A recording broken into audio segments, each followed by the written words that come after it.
Вакцинацијата не е само лична, туку и колективна одговорност. Ваква порака упатија велешките лекари до граѓаните, посебно до оние кои ги прифаќаат антивакциналните кампањи. Со помош на вакцините се искоренети болести од кои во минатото умирале милиони луѓе во светот.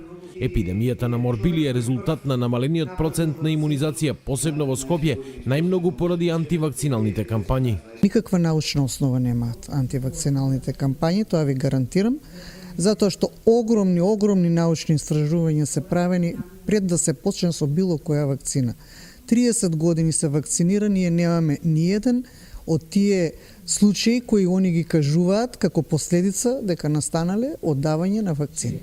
Такво нешто, такви клинички или некои заболувања ние немаме. Велес е еден од градовите со најголем опфат на имунизација. Сепак епидемијата од морбили не го одмина. Доктор Петре Крстев 30 години работи во детска превентива.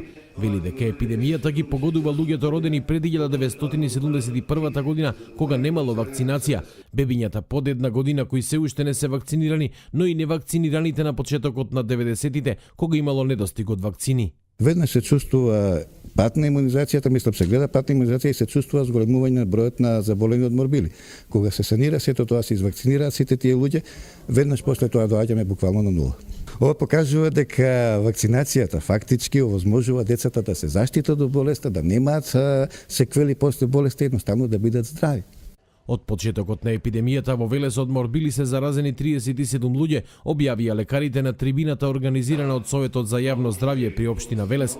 Идејата на оваа трибина беше соочување на аргументите за и против вакцинација. Сепак, иако на социјалните мрежи прават силни кампањи, представници на антивакциналните движења немаше на трибината.